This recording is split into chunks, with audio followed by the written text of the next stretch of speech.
Curry's PC World.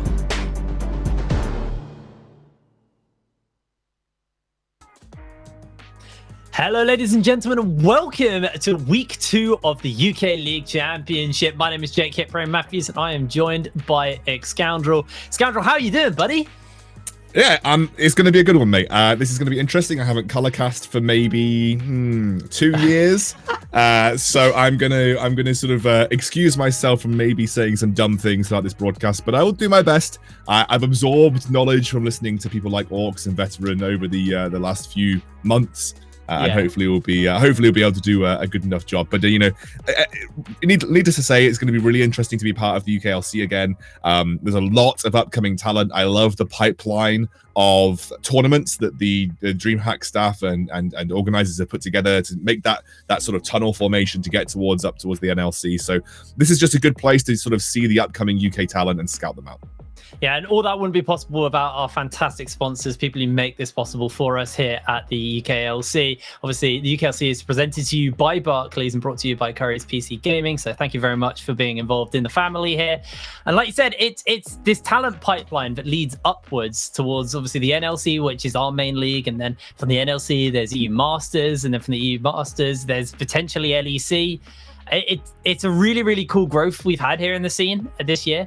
And I'm excited to see, like, who are our new up-and-comers? Because obviously people were pegging teams like London as one of our strongest teams in the league, and they got beaten out by Nvision last week. So there's quite a lot up in the air on where I think the power dynamic fell. And I said last week that I was kind of hoping by the end of this week we'd have a good idea of where everybody's starting to fall, where our chips are starting to kind of fall.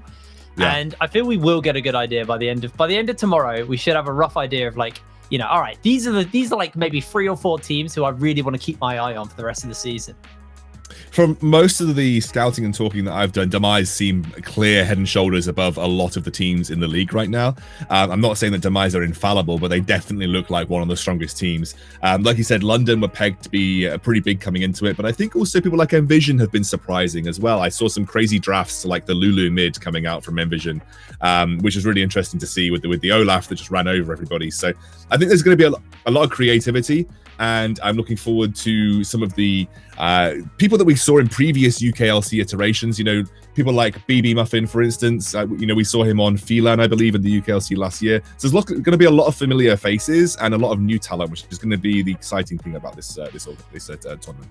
Well, you can see on your screen right now, we have today's schedule. We're starting the day off with Barrage versus Nvision. Then it's M&M taking on Munster. Enclave versus Bulldog. And we ran the day out with London Esports taking on Demise. That last game is actually going to be a really spicy one for me. Like we were saying, like you were saying a minute ago, Demise looked like one of the kind of strongest teams here. Everyone was pegging London as being a really, really solid team as well. And they get to go up against each other after, 3 days of play effectively in the league. So we're really going to get to this. This is very much a statement game for these teams, I think. I agree. And actually, what's really interesting about the predictions that we were asked to do today, I was talking to Orcs because obviously I have not color cast in a while. And so I was kind of getting a bit of insight about some of these teams. And basically he was like, this is what I predict. And he was like, I think they're quite close matches. And I was like, I'm just going to predict the opposite of what Orcs did. Every single game. So I just predicted the opposite of what Orcs did for every single game. But irrespective of that was just to me to sort of just be a bit more interesting with my predictions if Orcs has come up as well. Well, you can see the standings up on your screen as well. We have ourselves 2 teams tied in first, which is going to be Enclave and Demise. Unfortunately, all the way at the bottom, Bulldog and Barrage are currently sitting on 0-2, so they need to find a win in today's games, in today and tomorrow's games to kind of stay relevant. If they lose and go 0-4 in the first 2 weeks, it sets a bad precedent for them. I mean, it's not a hole you can't climb out of, but it's not one you want to be in the first place. Everyone else is kind of sitting in that middle of the pack, with the standings are concerned. And like I said, until the end of tomorrow, I think everything's going to be a little bit close no matter what. And then we'll start to hopefully get some teams that kind of pull out ahead of the others, and maybe some that do, unfortunately, fall behind. So interesting stuff really coming up, but I'm curious about this first game because obviously it is Barrage who are 0-2 and it's Nvision who are 1-1. So far, Nvision have only played pretty strong teams. They lost to Demise and they beat London. So You know, if Barrage can pull a win out here, then suddenly they go from looking like maybe one of the bottom teams and one of our weaker teams in the league to actually someone who could be a contender. Like you were saying before the broadcast started to me, Barrage Academy have a pretty good roster. Yeah, they actually do. They've Afro Boy and people like Wojux, they're quite new to the scene. They're here to prove themselves, and there have been some fingers pointed towards Afro Boy in terms of previous performances. But people like Akaz, he's been around. Like, he's been in UKLC level competition before. Alpaca was the UKEL champion. You know, there's a lot of really, really promising talent on this Barrage roster. So I think they do genuinely have the potential to do well in this particular league. So I'm looking towards the kind of the veterancy of people like Akaz in this team to help sort of stabilize Barrage and hopefully get their first win on the board.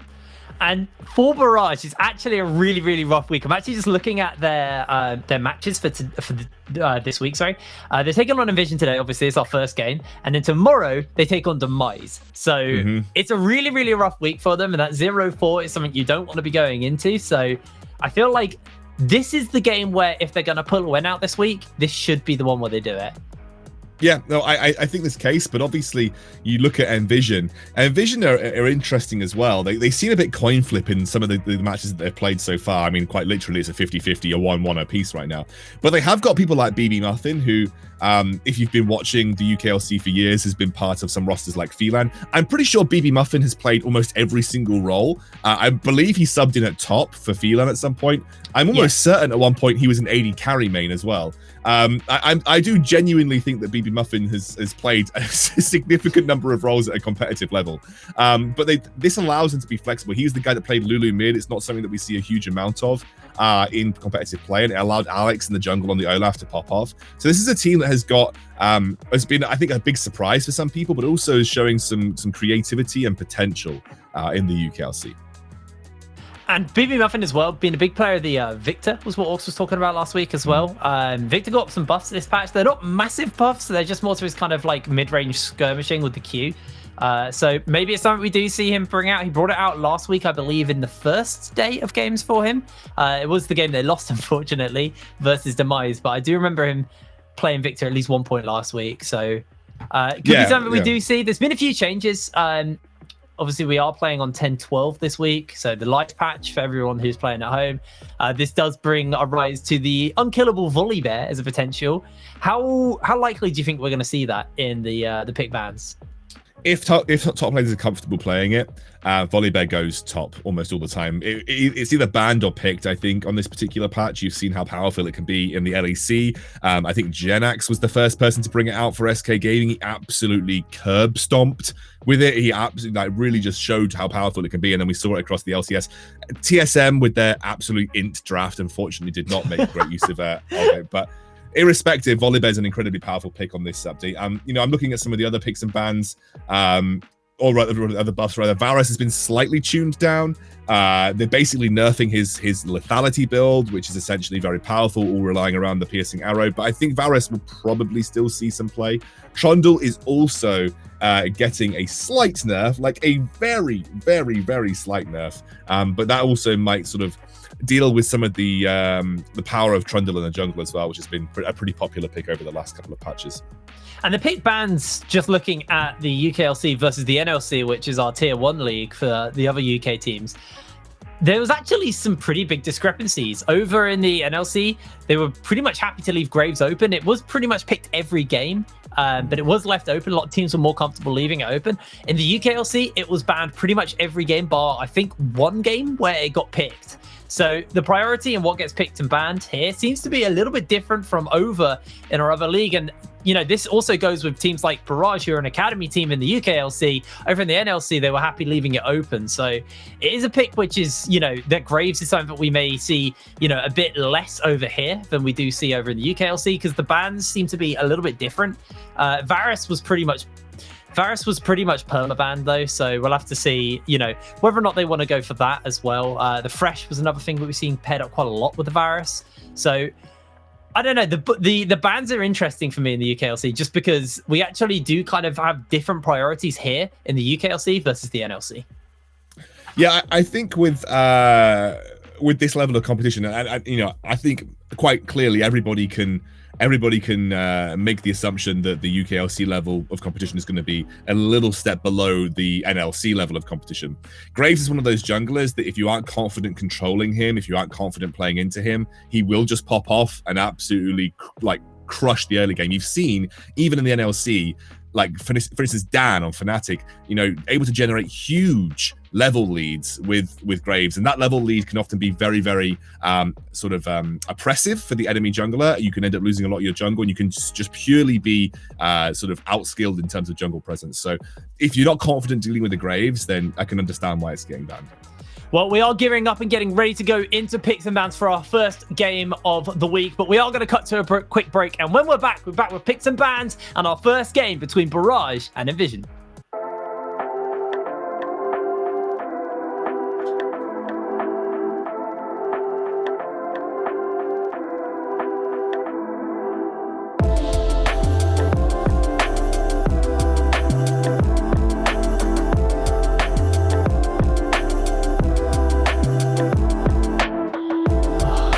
See what you mean there about the lighting there, Max. My face was just a white ball. I've turned the warmth up so it's a little bit more yellow and dimmed it a bit.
Welcome back to the UKLC. We're getting ready to go into our first game of the day between Barrage Academy and Nvision. We're talking a little bit about that just before the break, about how Barrage need to find a win here. They are 0-2 currently coming out of the opening week, and Nvision, you know, they're a team who are putting their name forward to be one of the strongest teams in the league. But we have loaded through into picks and bans, and we'll see what's going to get taken away. I recommend Skippy. Yeah, let's take a look. Obviously, Lulu getting banned out here. Interesting, because that was probably more towards BB Muffin, but we have seen a bit of Lulu pop up in combination with Aphelios a lot of the time in the bot lane. But it's also kind of that double whammy that if they want to go for that Olaf, okay, yeah, it's the Olaf the Olaf Lulu double target combination. They're trying to get that off BB Muffin and Alex. It really, really worked wonders last week. But it is, again, with these targeted bans, opening up more in terms of what is currently powerful, and like, you know, things like Aphelios, they're still incredibly good on this current patch. Yeah, we saw a lot of Aphelios over in the NLC. We didn't see so much in the UKLC, but I do believe it was fairly heavily banned. It's kind of one of our differences between our two leagues. Now, final ban, there's a lot open still. That's going to be the Ezreal ban out. So, like you said, the Aphelios is open, the Varus is open, the Fresh is open. There's a lot of powerful bot lane picks still enabled. Yeah, I think, you know, I'm looking at this to say that they're banning Ezreal. They're hoping to get Aphelios maybe on first rotation here. That would be what I would be expecting. The Aphelios gets banned, so that's not going to be the case. First pick, well, I think there's quite a bit open right now. Again, Karma is interesting because that's flexible. We've seen that actually flex top, mid, and support depending on the matchups. So that's just keeping this draft very open for Barrage Academy right now. Maybe the teams are just feeling like that Varus isn't as first pickable as it used to be then with the Karma pickup. Obviously, like you said, a flex pick, you can send it between the mid and the bot lane. Technically top lane, although it's been a while since we've seen the Iceborne Gauntlet build get picked up. That's going to be the set, another technical flex pick. We've seen it in the jungle, we've seen it in the top lane, and we've seen it bot side as well. So Nvision aren't showing their hand here either. I'm curious what they want to pick up next, though, if they want to get themselves maybe a jungler, maybe an AD carry. Looks like with that Graves left open, that is where Alex is leaning towards. Yeah, you said it was banned quite a lot during the UKLC. Would not be surprised. It's one of those junglers that if you play it correctly, if you have the right setup, can generate huge level leads and really shut down the enemy jungler if they're not confident into dealing with this matchup. And something that I think people have questioned about Barrage is Afro Boy. And, you know, is he the weak link of this team? Is he the player that needs to step up? If you are looking to, I guess, again, twist the knife versus one of those kind of perceived weaknesses of Barrage, then Graves is a good jungler to try and do that. Yeah, Afro Boy obviously could be susceptible to getting invaded here. Graves is incredibly strong at counter jungling and just moving forward and just skirmishing, taking these small skirmishes, forcing you out your own jungle. That's going to be the Kalista picked up for KDO. Another champion that we didn't actually hit on, but has had a fair amount of high priority within recent weeks in the... and Thresh gets locked in 100% because... Yeah, it's such a strong combo. Yeah, the Kalista Thresh lane is something that we've seen a lot of. It's basically the double lantern effect. It's one of those really really lane dominant in the 2v2. Like you play Kalista Thresh to have the impact early on in the 2v2, and then you have that ability later on in the game to essentially lantern Thresh out, who can then lantern you out of certain scenarios. There's a bit of an extra bit of utility when playing with this particular combo, and it also is, you know, putting pressure on Spark on Nash and to find something that matches up well. And we've actually seen the Ziggs into Kalista matchup, I believe, in the UKLC, and it did not go very well, not for the NLC rather, and it did not go very well for the Ziggs. So I'm wondering if this is actually going to be for Spark in the bot lane, or this is just again being flexible for BB Muffin in the mid as well. Well, we hear about with the Ziggs is one of the things that once he gets that Ludens, he's able just to kind of pop through the waves. But prior to that, his wave clear, it requires extra bombs to clear out the waves, and that means that, you know, you are a little bit more susceptible to taking these trades. Once you got the Ludens, you just clear the wave and walk away, and you're not going to get caught out by the fresh Kalista. But prior to that, I think it takes 2 or 3 bombs just to clear the casters on the back. So obviously you can just get walked out by the fresh. Now that's going to be the Trundle taken away. The Ornn as well also taken off the board here. Looks like the junglers are just going to get pressured out from the side of Nvision. It makes sense. They've got this Graves. They want to make sure he's in as comfortable a matchup as possible. What do you think the final ban in the jungle should be here? Interesting, it's going to be Nidalee. That's a jungler that can kind of keep pace with Graves, has the dueling potential. We talk about it being a Nidalee Graves meta in terms of the way the jungle pacing is. So it's interesting that they choose to target that and take it away. The Ornn ban strikes me as odd. I'm guessing that they do truly believe that that's not going to be set going into the top lane, because they are banning top lane picks away from Nvision here. Obviously, Set can just go top, but it's almost likely that Barrage are predicting this to be a support set pick, which would be, I guess, a little interesting versus the Kalista. I mean, I think I would be expecting now this to be the Ziggs in the bot lane. I'm guessing as long as you don't get hooked, you're just looking to push those waves with the bombs and try and prevent Kalista Thresh from getting any kind of lane presence. The way that you play Ziggs in the bot lane is you don't play the lane. You're just there to push the wave in, put pressure on the tower, and just don't get hooked. And obviously when we saw it in the NLC, it was Heaver on Thresh, and Heaver is an incredible Thresh player. He was just threading the needle with those hooks. You know, if that doesn't happen here for Spark and Nash, if they don't get caught out, it's quite likely that they're able to deal with this lane. And we've seen like Blitzcrank get picked up as a counter to Thresh because he has to stand still to throw the hook out. But when you combine that with the Ziggs, you don't really want to be hooking the Thresh into you. Like you said, Ziggs just wants to play away from the lane. Now, Nvision, they picked themselves the Orianna up, so they got themselves a comfortable mid, kind of a blind mid. The Gragas is going to be Afro Boy's jungle. Top lane for Akkers. Yeah. And then they've got the Lee Sin for Afro Boy. Completely missed the Lee Sin pick up there. And now we're actually looking towards the support role. And Nash is locking in the Pike. Very interesting to see the Pike go down with the Ziggs in the bot lane there. This is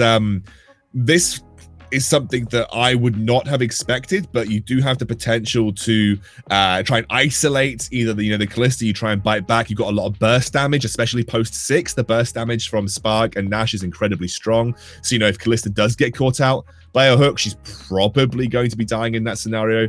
So yeah, this strikes me as very interesting. I would have expected a more I guess maybe an enchanter support, maybe just something that's going to help push the wave more effectively to try and keep KDO and Alpaca underneath their turret. But if Nash feels comfortable here, you know, that strikes me as a perfectly fine pick. It's a curious one. I'm actually interested to see how the Pyke is going to match up, because obviously if he does like land a hook, like you said, there's so much like CC you can throw out, there's so much damage you can put down with the mines, the traps, the satchel, the bouncing bombs. KDO could just take a serious amount of damage, and obviously Nash is very slippery as well, so if Alpaca doesn't land that hook, he's actually quite hard to pin down. So it's going to be an interesting one, actually. This bot lane has now got me, you know, color me curious about this. I am also going to be wanting to track these jungle, though, because like you said before we got into Champ Select, Afro Boy could be that weakness for the side of Barrage Academy. Alex has got himself a very, very comfortable jungler in this Graves, and Alex has had some pretty solid games so far for Nvision. Even in their losses, I believe he actually had a really stellar game. So it's going to be really about these junglers for me. I feel if Afro Boy is comfortable in the jungle and Alex is actually the one who's got his back to the wall, this means that KDO and Alpaca should feel comfortable just to play aggressively in the lane as they like, because they'll have the backup of maybe their mid and their jungle. As far as I'm aware, and look, again, I'm not a color caster or an analyst. This is one of the interesting things about this cast is both me and Jacob play-by-plays. As far as I'm aware, the matchup between Lee Sin and Graves is not awful for Lee Sin. It's, you know, it's about a kind of a skill matchup in a way. So it's one of those ones that you can either play it, I guess, to put pressure on the map early. That's one of the benefits of Lee Sin. He's a very early pressure jungler, whereas Graves is not. Graves is a farming jungler. He looks to outpace you when he gets to the mid game and build up a level advantage. Or, you know, you have that potential to prevent him from counter jungling. You can meet him and look for trades in a one-on-one scenario.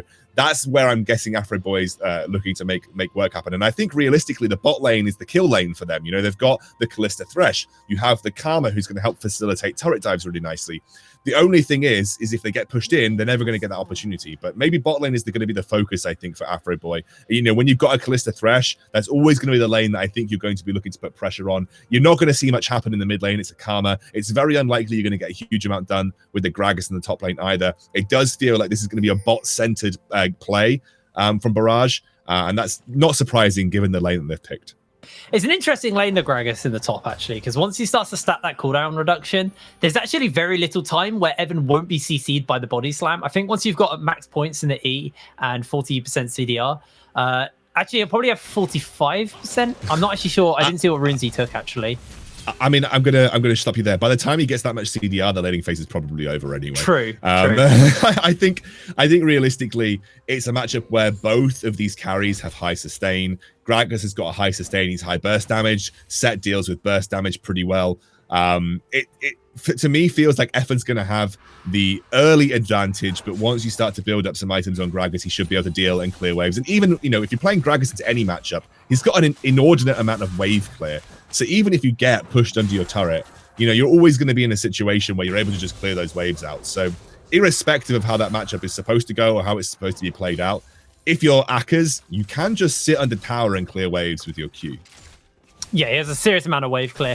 Both of these top laners do offer a fair amount of team fighting prowess as well. We saw last week with Rifty, the teleport flanks into showstoppers were just stellar. He was fighting the perfect engages for his team. Akkers also offers a fair amount of team fighting himself with the cask, with the flash belly bop. Obviously, he'll be fairly squishy because he is going this AP Gragas build, which makes him a little bit more susceptible to dying if he jumps in, versus the likes of Evan, who will have, you know, the safety from his Haymaker shield and stuff like that to work around. But for the moment, as we do talk about his top lane, he is shoving into Akkers. Yeah, obviously, and you know, there is now potential, but Afro Boy started top and has gone from blue to red, and he's done a full top side clear now on the red side jungle. So it's quite clear that if he's going to make a gank happen early, it's either going to be mid or bot. And given where the mid lane is, it's quite likely that it's going to be bot. Akka's actually taking a bit of damage here. Like I said, I think Effin has the advantages in these early trades. I don't really expect our Gragas to be doing much, but again, we do have the the Q to just get the wave clear out. We can just kind of survive this lane if we're going to be the Gragas. The thing that you mentioned about team fighting prowess with the showstoppers, by the way, I just wanted to touch on that very briefly. It's a very, very, very powerful combo with the Orianna as well. Quite clearly, you know, if you can showstopper someone into the middle of the enemy team with the ball on top of you, that is like advanced ball delivery system. It's like, yeah, it's like the old Ali combo. Yeah, exactly. Well, we were talking about this being a bit of a kill lane, but so far it's just been the shove. The CS advantage has been picked up by KDO. Pretty much expected early. Spark obviously wants to play some respect towards this Kalista Fresh lane. There was actually an invade by Afroboy into Alex's jungle. I don't know if he actually got anything there. There were some wards placed down, so I believe they actually tracked him as well. So there was some knowledge of what Afroboy was up to. Looking at the CS numbers, I don't think there was any camps. No, there was a full. It was basically both junglers full cleared both sides, as far as I'm aware. And I don't think Afroboy caught anything because I believe Graves started blue and went up towards red, and he went for a full clear. You can see the CS number; he's actually 4 ahead of Afroboy. So yeah, I think this is his first Krog clear for Afroboy. Yeah, this is his first Krog clear indeed. He actually went scuttle into the blue side jungle to see if he could catch anything. But what he has done is he's allowed some vision to go down, so they can keep track on where Graves is. Remember, Graves isn't looking to gank in the early game. That isn't really his job. Graves, as a jungler, he will take the free ganks if they're available to him. He's a really good counter ganker. You know, if he can turn up to the fight and get a huge amount of damage down. But he's primarily looking to generate a lead over his opponent, either through his very fast clear and then utilizing that to get ahead of his opponent's clear, or he's just looking to just out-farm the enemy as much as he physically can. And Afroboy is doing a good job here. He knows that Graves is probably power farming. He's going to use this opportunity to go straight for the first dragon of the game at 5 minutes. It will be the Ocean. You can see Alex's response, though, is just bolting into Afroboy's jungle. He's got the scries on, so he knows he's out of vision. Afroboy's doing his raptor clear here, so Alex should just be able to steal away 1 or 2 camps from the side of Afroboy. This is what we're talking about with Graves, though. He is a power farmer. He's incredibly good at counter jungling as well as counter ganking. And Alex actually might just be able to take away the entire top side from Afroboy. Afroboy's making his way up, though, so he will be aware of this happening. Alex does have that smite when Afroboy doesn't, so should just be pretty much a free gromp to Alex now. Yeah, but here comes Akers. They have got a control ward, and they now see Alex. Oh, he's been spotted out, gets caught out by the flash belly bop, and in comes the damage. First blood picked up for Afroboy. Exactly. You know, they had that control ward. Alex wasn't aware of it. He actually kited up towards the tri-brush and revealed himself. I think it was a little greedy to go for the gromp there. Not that I think it was technically the wrong decision in most circumstances. In most circumstances, you go for a full topside clear of your opponent's jungle when they've gone for the dragon, because you feel like as a Graves, you're going to get through that as quickly as Lee Sin can actually react to it. But the fact that he showed himself on the control ward and kited upwards towards the Gragas, that revealed him, and Akers turning down to impact that gank meant that Afroboy was able to sort of get the first kill of the game. And that's really important because that's now going to slow down the acceleration in levels that Alex was looking for. Absolutely is. It looks like the major buffs are spawning up, though, for all of our junglers. We do take stock of where the items are and what everyone's starting to pick up. KDO instantly went into his boots upgrade. Obviously wants that for the extra mobility. He gets on his jumps with the martial cadence. You can see that the chalice is picked up for Wojak, so he's very, very heavily leaning on the fact that he is basically another support for KDO here in this game. He's going for the Fiends, wants to make sure that this Kalista is going to be the primary carry here. And it looks like we're doing a bit of a lane swap with the dragon down. Barrage Academy want to shift their attention towards this Rift Herald. Really good timing on that because that's spawning up in 20 seconds. So they head up at the perfect time. And Spark's actually still in the bot lane. No, this is actually a very standard rotation coming out from Barrage. You always go, if you can, for the 8-minute rotation. You push the waves in bot. You make it difficult for Spark. You make him choose between minion waves and rotation. And then you make that early rotate. You get pressure on the top side, vision control down in the red side jungle. You set up for that first Rift Herald really quickly. So it's just, you know, just clean play from Barrage Academy right now. Very, very clean stuff. And actually, with the fact that Spark hasn't rotated, I imagine that Nash will. And I think that Nash rotating may be enough to sort of at least try and contest here, because I actually think Set is probably going to be more useful in these fights than the Ziggs at this point in time in the game. Yeah, he probably is actually. He's got that showstopper available. Look at that control ward though. Spotting Alex out on his red buff. Barrage Academy know they're getting this Herald, and it looks like Nvision just decided to concede it. They didn't want to go for it. And actually, Afro Boy is making his way up with Alpaca towards this top lane. He's got that Rift Herald available. They're looking to shove the wave in. He's not going to actually channel it out. Actually, no, cancels the recall. I think they were thinking about placing the Herald down for plates, but Orcs was talking to me last week a little bit about it, and we don't really see as commonly teams trading out the Herald just for plates. They try to get first Tower Blood with it, which requires you taking about 3 plates first before you can do that. So it looks like they decide not to do that. They're going to base, head back towards this bot side, and try and deal with Spark, who's still down in CS to KDO, and KDO was able to pick himself a plate up. Yeah, I think they have plenty of options now. I think there is a potential dive with Wojux having the teleport as well as Afro Boy now being 6. I think there is a dive potential on the Ziggs in the bot lane. Ziggs is not shoving in. He's letting the wave crash on his tower over and over again. He's trying to keep it frozen, I think, just outside of that range. So I think there's a real dive potential that, yeah, I know, close there. But I think, you know, dropping this Herald, if Karma rotates down, we could really put pressure on Spark, who is yet to back and hasn't backed for quite some time either. Especially with the next... outside of the Drake, the key thing to note is Evan's got his teleport coming up soon, and Akers is just about to get here. So if they actually do want to look for a dive, they might not have Evan in time, although looking at the cooldowns, Evan should actually have his up a bit quicker than I expected. It looks like BB Muffin might be the one getting caught out. The Shockwave will cancel out on the Tether, and that now means the Orianna Shockwave's down. Yeah, that's a really important ability for any potential early skirmishes, especially around this Infernal Drake that's going to spawn in 10 seconds. I expect Karma to shove the wave in. I expect the rest of Barrage to collapse on the Dragon, and then they may look at setting up for a bot lane shove. But there is a lot of response here from Nvision on the bot side of the map, so they're not exactly going to get a huge man advantage. This is a very telegraphed play. Wouldn't also be surprised to see the rest of Nvision, or rather Barrage, just back off. You can see there Aka's almost dying. I think saves himself with the ultimate here. But let's see what Afro Boy decides to do. Looks like he's going to go straight to Krugs. I'm going to wait for a better opportunity to use that Rift Herald. Yeah, Showstopper and the Cask were used there, so Akers feels a little bit more comfortable to stay in the lane, obviously with the healing as well. He's okay to try and farm it up here and catch this wave before he goes off for a base. I just want to take note of the vision bot side. Look how many wards there are around that area. Thank you very much, Observer. Nvision have nothing, and for the side of Barrage Academy, they have all the vision they need here.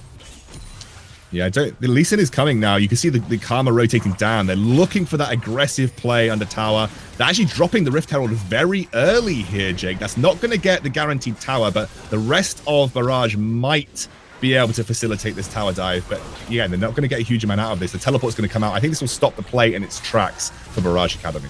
I'd actually say that wasn't a bad play for them, forcing BB Muffin's teleport out while Wojux holds his. Akers also teleported in, and Evan's not there. This could be the fight underneath the tower. They've got all members for them. Nash lands a hook onto KDO, but he doesn't know who's in the bush. The rest of the team are coming around. That's going to be the teleport coming out. It's a full team fight as the Shockwave will land onto Afro Boy. He gets shielded up and hops away. They bait 2 teleports out for 1. Barrage Academy get the plates, and they get out scot-free. Yeah, no, but again, though, they have lost the Herald in that first tower. I think there was a way they could have executed that to potentially get the first tower more readily using that objective. But like you said, it is a teleport advantage gained now for Barrage Academy. Now, that teleport is on Karma. So what I will say is it's unlikely that there's going to be a huge situation where Karma's going to get a cross-map teleport, because she's going to probably be in the mid lane still for the foreseeable future. But it's still a good trade overall. They do get the plates from that push. It's now a bot lane tier 1 that is just within moments of going down. So you can't help but feel that the first tower is just building up for Barrage at this point in time. Although Alex has been silently power farming away at the moment. Look at his level lead over Afro Boy. 2 levels up. He's in a very comfortable position. Looks like they're trying to fight out for some plates here in the top and bot side. Akers has a fair amount of wave clear readily available to him here on the Gragas. He should be able to clear out the wave. 3 members are down there, but also for Barrage Academy, they've got 3 members up in the top lane, and they are going to shove this wave in. A lot of stacking resistances coming forward for this turret. KDO has a lot of attack speed, and they are able to clear through this tower fairly quickly. So it looks like they may actually just get first turret blood uncontested topside. Yeah, well, that's one of the things about Gragas as a weak side top laner, in the sense that he's always going to have that clear in his kit. You know, compared to a Set who has to kind of commit a bit more to get clear out onto the minion waves, Gragas can kind of very freely do it, as well as apply CC. And, you know, when a Hail Mary situation comes up, Gragas can literally just throw down his ultimate as well. So I think that's one of the benefits of having Gragas Varakas here. He can defend against the push coming in from Ziggs. First tower coming down is a big bonus for Barrage Academy at this stage in the game. And I just want to briefly touch on that point that you mentioned about Alex. This is what a Graves will do. You sacrifice the ability to go for these early objectives. You sacrifice the ability to go for early turrets and maybe early objectives. And you're looking to generate a significant lead over your opponent, a lead strong enough so that when we come to mid-game skirmishes around maybe third Drake, second Rift Herald, you're strong enough to come into the fight and significantly outclass the enemy jungler. That I don't think, even with the level advantage that he has, I don't think he's at that level. I think the rest of the map is strong enough, especially with the item spikes just picked up, including the Blade of the Ruined King now for KDO. I don't think he's going to be able to strong enough to come into this second Rift Herald fight and just completely clean up. I think it's still going to be fairly even. Well, they actually do get the good shockwave out. The flash from Wojux means he's going to be able to live here. I'm glad you talked about these item spikes, though, because we are having a look on the other side from Vision. They're stacking that stereo stuff on BB Muffin. His wave clear is going to become alive fairly soon, while Spark has his Luden's Echo. So this is kind of the big spike as far as wave clear goes now at this point. And he should be able to hold pretty much any wave that pushes in. Now, Rift Herald will get picked up for Barrage Academy. The question is where do they want to use it? Most likely mid lane, as bot side is already pretty low. They try and crack open that, and you can kind of dictate the pace of the game with this mid lane turret. Yep, like you said, also the Luden's finished up for Sparks. Now that tower pushing potential is there. I think dropping it mid is sensible. The reason being is it's nice to have that distraction and also force a decision out of Nvision, especially with the Drake about to spawn, the third Drake of the game. This is one that you are going to want to think about contesting if you are Nvision.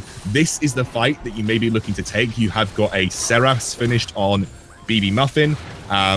You've got a Luden's, like we said, on the Ziggs. This is the fight that you're going to want to look for in terms of item spikes. This is the fight that you're going to want to try and contest to make sure that you can get your hands on this third dragon and prevent Soul Point being available for Barrage. Oh, great cast by Akaz. Actually, will send him packing. Evan goes in with a showstopper, though. Nash is looking to tidy up the fight. Throws out the ultimate. Doesn't quite land the mark. The steal comes onto the dragon. And now Nvision are scattering Barrage. 5 members strong, running them down. They've already lost 2. Alex looks to close in on more. Unable to find it. And Nvision just turned that fight around beautifully. I mean, they didn't even turn it around. Barrage weren't, half the team weren't attempting to fight. Half the team were trying to secure the dragon. And Afro Boy smited at like 1,000 HP or something. I think there was about 400 HP after Afro Boy's smite, and then Ziggs just managed to steal the dragon away. That's like a worst case scenario for Barrage in this particular circumstance. Gragas and Alpaca, so Akaz and Alpaca, they essentially committed to stalling and preventing from Nvision getting in range of the dragon, and that's because they split their intentions in that fight with KDO and Afro Boy. They ended up losing the fight, and because they couldn't secure the dragon, their main objective wasn't even taken. It's interesting. I'm guessing Afro Boy and KDO were supposed to be rending and smiting at the same time, so I'm assuming that it might have been a slight miscommunication, Jake, between the two of them. And that's what I was thinking. How hard is it to steal a dragon when you're going into the rend and the smite on a Lee Sin? Because Lee Sin also has the Q execute, so there's a lot of just upfront burst damage available on these objectives. But for Spark, he was able to thread that through and get that small window where he was able to secure the dragon for his team. Like you said, most likely comes down to a little bit of a miscommunication between Barrage Academy. And this means that the gold lead that was growing in their favor now is starting to stabilize out. It is 200 that separates these teams, and means we're going to be neck and neck at the 17-minute mark. Afro Boy slowly pulling further and further behind, falling further and further behind Alex, who remains 2 levels over him. I think this benefits Nvision, though. I mean, when you look at their comp, you've got Graves, scales well, Orianna scales well, Ziggs, one of the best scaling mages in the game, with a really, really beefy frontline of the set who's going to, you know, get sort of stronger and stronger as the game progresses too. So if you're at this stage in the game and you're even in gold and there's no major advantage picked up by Barrage, I am massively in favor of Nvision at this point in time. You know, Barrage are going to start to fall off a cliff. Their damage goes out the window after the mid game, in my opinion, because it's all KDO.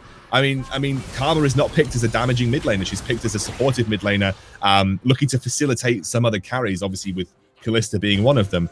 Yeah, if you get to a point in this game where you no longer have the advantage, I am seriously worried for Barrage's composition. They just do not have the damage to cope with the multi-threat capability of Nvision. This is kind of what you were hitting on with the Graves. He just farms up, and then when he joins with his team with his advantage, that's what he's looking for. Spark uses the satchel just to separate some members. The cast comes down, but a good flash by Spark means he will live. Alpaca lands the hook onto Nash, though, as Nash jumps away. The Mega Inferno Bomb lands onto Wojux on the backline as BB Muffin. Shockwave goes a little bit wide as Akers is able to dodge it out, but BB Muffin doing some serious damage there with the dissonance, chunking out some of the Barrage Academy members. And now Nvision, they can look to push up this mid lane and answer out themselves. As Nash maybe looking to try and answer out himself. He does have the ultimate available, but Akers, with the belly bop's able to secure the kill. So much damage. Not sure what Nash was doing there. Maybe he was looking to just apply some vision to the enemy red side jungle. Because he basically wandered blind into the enemy red side with no, you know, he warded once, I think, on the red side entrance, but then just wandered in randomly to the IG bush. I think we call it the IG bush anyway. Akers actually looking for a dive here. Actually, maybe it's Akers. Akers has to be careful. BB Muffin, no shockwave available. Those two mages actually do have a lot of burst damage between them. But this is the pace that the Barrage needs to keep setting if they want to come out on top in this game. Because like we said, you know, 3 items for Ziggs, 3 items for Orianna, you go to 30 minutes in this game. I just don't think you're going to have the damage, and even just pure team fight mechanics. Like, Kalista is not a long range AD carry. Her range does not increase as the game goes on. She doesn't have natural built safety into her kit. Yeah, okay, it's nice when she dances around with her passive, but that only is minimal in terms of skill shot dodging potential. You're going into a Ziggs and an Orianna who have huge team fight control. They have massive area area of effect damaging abilities, and if KDO dies, that's it. Like that's your game and your damage done in these team fights for Barrage. It absolutely is, but with the 2 items picked up onto KDO, with the double support, should be a little harder at the moment. I feel Nvision, they still have a little bit to go before they're just completely outscale Barrage at the moment. I think Barrage is still relevant in this game. But those picks are going to be what we need to look for. Evan, on that flank, is just going to clear out the wards, and Alpaca's inside the pit. There is a Fate's Call available if they want to try and pull him out, and he's just going to take a lot of damage. There's going to be the Fate's Call by KDO to get him out of scot-free. So Nash looks for the hook, isn't going to quite find it, and Akers now looks to join his team. Only a little bit of damage done to Evan, and he is going to look to try and recover. Afro Boy inside the pit himself is going to run away momentarily as he is just getting chunked out by these mages. Nvision just controlling the Baron pit, controlling this with all that AoE you were talking about there, Scoundrel. As the kick does land, they may look to try and secure the dragon if they can. Let's just look at the poke, look at the prodding that Nvision are able to do. That's going to be the dragon picked up at least for Barrage Academy. Lantern out to safety, and Nvision was a little bit too slow and a little bit too steady for them. They absolutely snuck it. Like, realistically, those kind of fights are disaster for Barrage. You need to commit yourself to the pit. Mountain Dragon makes the pit even more perilous because it slightly closes off the central area. And versus a Ziggs and an Orianna, that's like dream scenario. Everybody grouped up in a small area where the shockwave and bombs are going to get huge and maximum effect.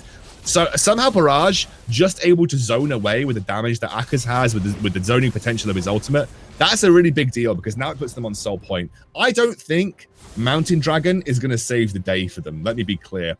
But an extra shield on the Kalista alongside the shield that Wojux is providing, the ability to just weather the storm from some of the burst, the ability to weather the storm from some of the poke with that shield provides, it may just be enough in maybe a Baron fight or another sort of kind of like a team fight around the 30-minute mark that allows them to edge a commanding lead and allows them to potentially secure the game.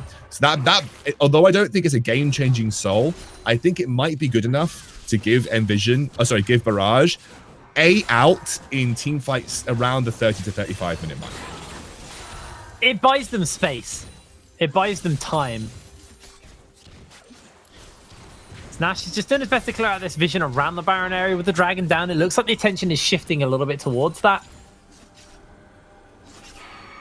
With that Blade the Ruined King on the Kalista, they do have a pretty quick Baron for the side of Barrage. The only problem they have is they don't really have an actual tank other than Alpaca, and as a support, he's not really like a full tank to be able to tank the Baron. So again, grouped up in the pit with the Baron shredding the magic resistance, that is just shooting fish in a barrel for Spark and BB Muffin if they can find themselves in that. Now, we do actually have a little look at the Goldcraft. This has been a very, very close game, so I'm curious to see how back and forth it has been. There you go. You can see Barrage were ahead pretty significantly at one point, and it has just slipped through their fingers. The Zakas has to flash and barrel to get away from Nash and Evan. But I think the Goldcraft, I think what you need, the context that you need to have is that this is not a commanding lead for Barrage, and it needed to be. Watch for the shockwave. That's on multiple members. Going to catch two. They do use the Fate School to dodge away a little bit there. They do get the kick off onto BB Muffin, but Alex is able to take down Afro Boy. KDO comes over the wall, trying to put the damage in, but BB Muffin will just flash into his face. KDO is running away. BB Muffin, can he survive? KDO is running out there. He's shut down as Alex is now the one who's caught inside the jungle, caught in a rough situation. He will find Wojux. Wojux gets the shield off and a massive heal onto himself. He will be able to put the distance between him and Alex, and actually Alex has to be very, very careful as they take down Akers and Vision walk away with the fight. That was int. Like I kind of understand. Like I definitely love the Baron call. I think the Baron call. I maybe don't love committing to the Baron, but I love the idea of at least pressuring the Baron in that scenario, given what the information that you had on the bottom side of the map. Questions were raised of Afro Boy. Questions might have been answered with that Lee Sin attempt there. Look, that end of the day, like everyone messes up mechanics from time to time, right? Everyone messes up these little really important moments. It happens to all of us. I'm not gonna rag on Afro Boy too much for that, but that was a attempted or at least a flash kick opportunity that he might have been able to isolate the Orianna either in the Baron pit or a little bit closer to the Kalista, and they might have been able to get the kill out of that. And it once BB Muffin is dead in that scenario, that could have been a winning play for Barrage, but it was just a little bit mechanically not quite there, I think, for the way that they executed on it. And now they've got to try and fight for this next dragon in 40 seconds, and we're entering the stage of the game where Nvision are actually very scary. Oh, actually stolen away by Spark there for the blue buff.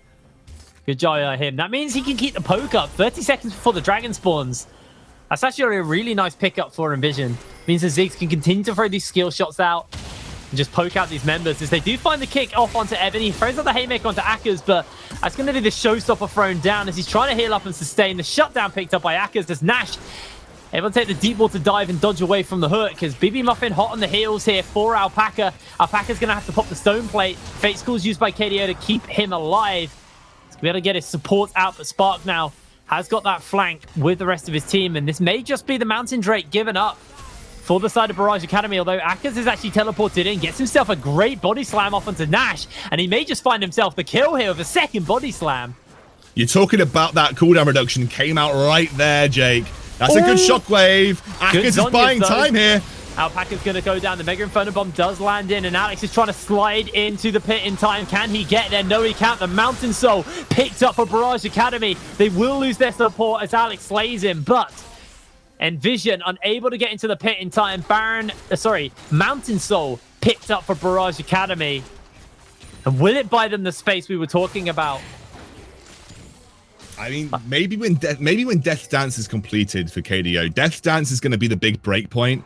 That will be the item that they're going to play around for Kalista. Once she has that alongside the Mountain Soul, there might be enough bite in this AD carry. They are doing Baron because they have a man advantage. Akers has used his teleport and he died. This is actually a pretty good opportunity for Nvision to try and at least buy time in this game, or get to a point where they are going to consistently win these team fights. I love the zoning coming out from Effen right now.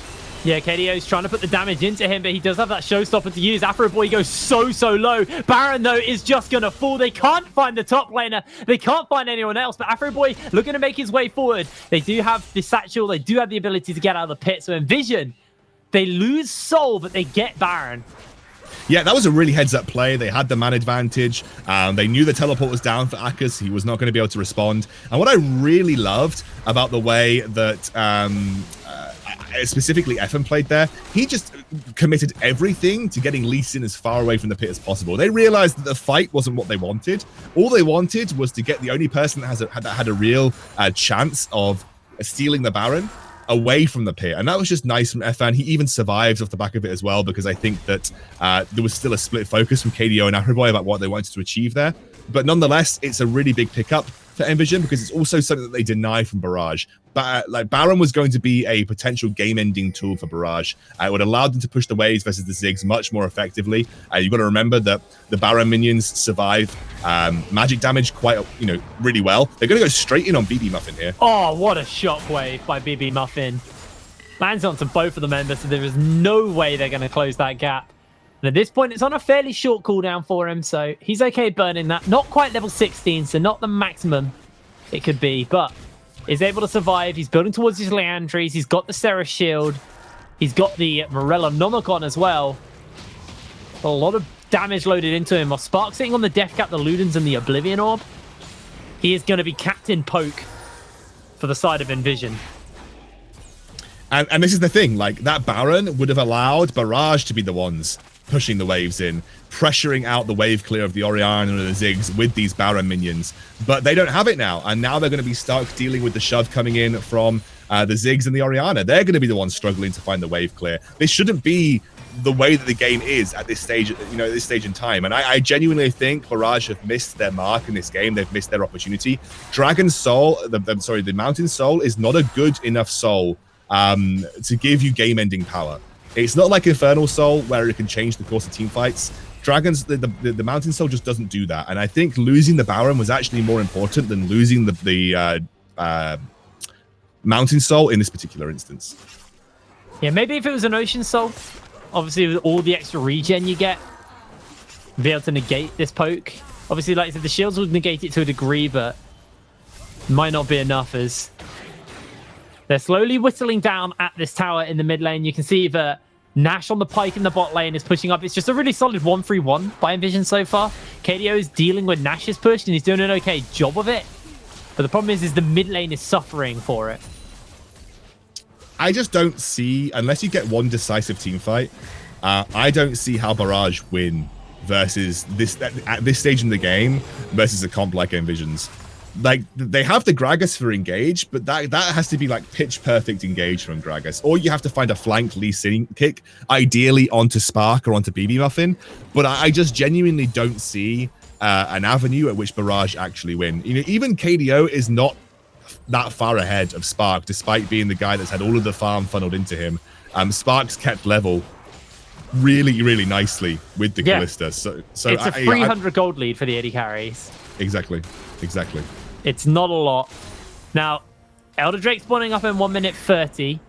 That is a potential win condition if Barrage can get it. At that point, a brawl would go in their favor with the executes, providing they don't get caught by a big wombo combo. 32 minutes on the clock here. You can see Spark actually went to base and just spent a big chunk of gold. I think he had 2,000 gold in his pocket. He's finally going to go to base. Yeah, he's got himself his Morella Nomicon and an additional blasting one for himself. So probably building towards that Void Staff as his last item. And Barrage are actually looking for a play in the mid lane. Aka's trying to close in onto Spark. Spark has flash if he needs it, but he's going to try and hold it for as long as possible. The slow will land, and a great hook by Nash, but that's going to be the belly bomb. Spark's able to try and get out for the moment. He's dodging around everything. Gets himself a massive bomb off onto Aka's, and now Nvision, they're flanking. They're trying to find their opening. BB Muffin has not got that shockwave. That's going to be Evan jumping into Afro Boy. Afro Boy's so low, and he will get taken down. Barrage are caught in the wrong places, and Nash is now trying to put those executes in, trying to find the damage for himself as BB Muffin gets the hook onto him, but that might just be Alpaca going down. as Alex slides in and makes sure they do find that kill. KDO now fighting out onto Evan, is able to kite him. That Death Dance is doing so much work. KDO stuck in a really, really hard spot, but able to put the distance down as Nash comes in with all of the damage, with all of the CC. That's going to be the end of KDO, and it's a killing spree for BB Muffins Oriana. Yeah, I mean, that's the play that Barrage had to make. Like, they had no other option. You find one potential avenue, you pick off the Ziggs, you get the Elder Dragon, and you win the game. Right now, I think it was the correct move to make. It may have looked like a complete, failure from, I guess, Barrage. In that instance, they didn't really get the kills they wanted apart from Spark. But I think it was the correct play. Like, maybe executed better, that would have actually landed the game for Barrage Academy in this particular instance. But I just feel that they've let it go too long. They let too much slip in the mid game. They had that one poor fight around the Baron where they gave up that third Baron. That third Dragon. So giving up the Baron was a huge deal because that might have allowed them to get and break the inhibitor turrets on the side of Nvision. But I think at this point, the game's too far gone. You've just given up Elder Dragon. The team on the right scales much better than the team on the left. And I think that that Hail Mary engage from Akers was the only play that might have kept Barrage in with a chance of winning. I'm 90% sure that's the first Elder Dragon we've seen as well in the entire UKLC. Nash is looking for Akers. The rest of the team are just going to do the Baron right now. And I don't think Barrage Academy even want to go near this Baron pit. They got hopefully they got the wave clear to deal with, but with Elder Dragon, with Baron and Vision, this game feels very comfortably in their hands, and it would have to be a pretty massive throw for this to get turned around for Barrage. Yeah, I mean, you're talking like maybe 10% chance of Barrage winning in this instance, I think. You know, it would have to be some catastrophic positioning or like an unbelievable flank kick from Afroboy to isolate one of the core carries on Nvision. But realistically, I don't see it happening. Like, I want to say it, I want to keep the hope alive, but Nvision have weathered the storm. They got through the mid game. They got through the hardest part. That third Dragon take was crucial. That Baron secure was even more so. And I think they've just had an excellent game all round. Yeah, now the gold very comfortably in their lead. Barrage, pretty comfortable. Well, sorry, pretty uncomfortable. It's Nvision who are the ones comfortable right now. Just to push up. They're trying their best to hold this mid lane. But Evan in the top lane, he's happy just to take that tower. All of the structures outside of Barrage's base are now down, and Barrage looking for some kind of maybe Hail Mary play, some kind of opportunistic mistake, maybe. Nash is pushing in this bot side with the Baron as himself, and Elder just about to time out. They've got it for a little bit longer, so Barrage not willing to fight quite yet. They're going to have to give up this mid lane inhibitor. Shockwave is dodged away there by Akers. And Nash continues to shove in this bot side. Hackers won't really have too much wave clear because, like you said earlier, the empowered magic resist on these minions means all of the AP wave clear from Hackers will just be a little bit more redundant right now. Yeah, I honestly, like I said, there is only one person dealing damage, and that person is Kalista. If Kalista can't have, like, if she's not stacking up, like, 3 or 4 Ren stacks at the same time, I just don't see a way that they actually get a team fight win in this scenario. He's looking for it. He's looking for it. It's the only way they win. He got cold feet and he's got sent packing as Nash will take down this turret, and he's going to continue to push up in the bot side of the map. Top lane also getting sieged, and that will finally crumble. Afroboy does find the kick onto Evan as Evan looks to chase into KDO. Haymaker is going to get dodged away, and the Mega Inferno Bomb as well, using that Showstopper onto him as KDO stacking up so many stacks into him. They all find himself at Nash as well, so double kill now picked up for KDO. BB Muffin has to be really, really careful. He's already found himself a triple kill now. KDO just walking through the members as Alex now continues to push up with the Baron. They need to kill this Graze really quick. KDO trying to find that damage as the turret will fall down. KDO will finally find the damage onto Alex, as Alex is able to flash away. And that will scare him off, but they lost a lot. They lost 3 inhibitors and a Nexus tower. Although that was kind of the play that I was insinuating would be necessary to get a win here, it was an isolation under set. So it took a lot longer for KDO to get his first rend reset, and so therefore he wasn't able to snowball the fight much quickly. Now if that was the Ziggs or the Orianna, that might have been a different story for Barrage. They might have been able to clean that up much more readily, much more quickly, and able to do something with this. The problem that I think Barrage are going to have in this particular scenario is that they don't have anything to do. Like, they have to push these waves back. They've got double inhibitor minions. The only person that can really effectively clear these quickly is going to be the Kalista. And what do they do on the map? They don't have anything to do on the map right now. They've just got to wait and hope, and they find another team fight like that. And again, that is going to be the only way that they get their back in. Maybe around the next Elder Dragon. Maybe they could take a fight at the Elder Dragon and somehow win the game. But I just again feel like that was like a once in a game team fight for Barrage at this point in time. Well, the shockwave lands onto 4 by BB Muffin into the Mega Inferno Bomb. That's the wombo combo we're talking about as the dunks are coming in. Wojumps will get caught out. It's a double kill picked up on a spark as X marks the spot. Nvision find the ace, and this will be the game for them. Oh no, I understand it. They were itchy to make the fight happen. They thought that they were in a potential 5 versus 4, but Nvision clean up, and I think they take the deserved win. 39 minutes on the clock, and Nvision find their win over Barrage. Nvision continue their upward trend. They lost their demise at the beginning of last week, and now 2 wins back-to-back in the UKLC. And I have to give a shout out at least to Barrage, because they went 0-2 last week. There was a lot of life in that game from them. Now, some of that life was a little bit too little, a little bit too late, but there was still fight in that team. They didn't just roll over and accept the loss. They still fought tooth and nail for every little thing. Yeah, unfortunately, that 3rd dragon loss was big for them. The point of their composition is to be able to continue the snowball, take over in the mid game, and make it very difficult for Nvision to keep up around neutral objectives. They just let it go too long. They didn't build a good enough gold lead from the advantages that they had. And once you let that game go long enough versus Nvision win 9 times out of 10. Just purely in compositional difference. Yeah, unfortunately, the scaling was something you hit on pretty early into that game, and the scaling was very much something that came alive. And you saw the power of the big wombo combo they had available to them. And one of the things that me and Orcs like to talk about a lot with team comps is ease of execution. Mm-hmm. And you look at the Orianna, the Ziggs, the set. That is, I wouldn't say it's easy, but the ease is there. You look for your big shockwave, you look for your big Mega Inferno Bomb, and you just have all this AoE to work with.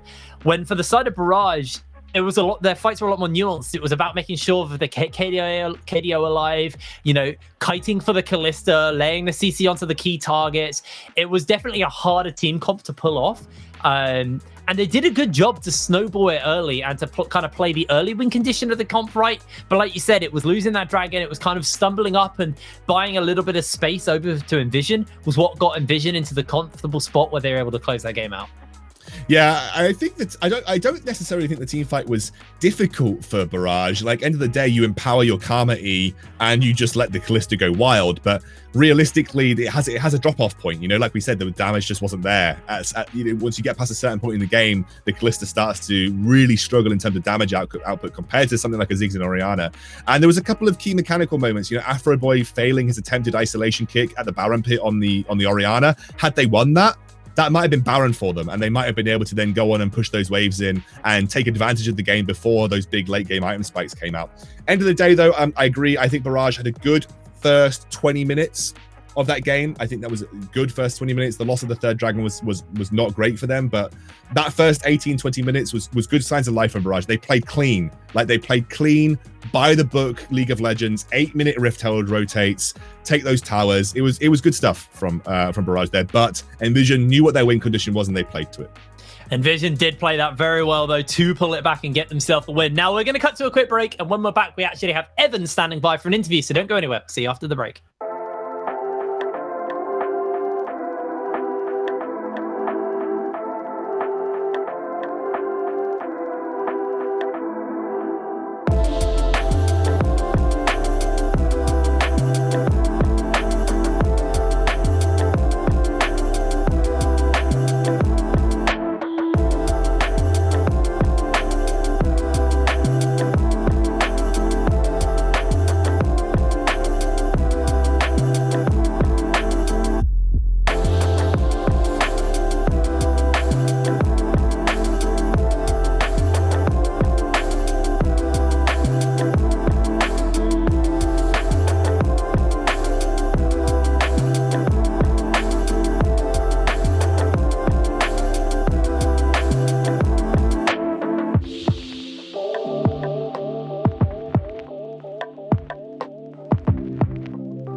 Hello, ladies and gentlemen, and welcome back to the UKLC, where we are celebrating the win of Nvision over Barrage in that last game. Celebrating feels a little mean to Nvision. Sorry, to Barrage. Celebrating a win. How you doing, Evan? This is obviously our top laner. Yeah, I'm doing great, thank you. Cool. So how do you feel? Obviously, coming into week 2, you beat out London, who are a team who everyone kind of pegged as being one of the stronger teams in the league. You did lose to Demise. So coming into it this week, what was the mindset, knowing that you played out versus two of the stronger teams? What was the team mentality like?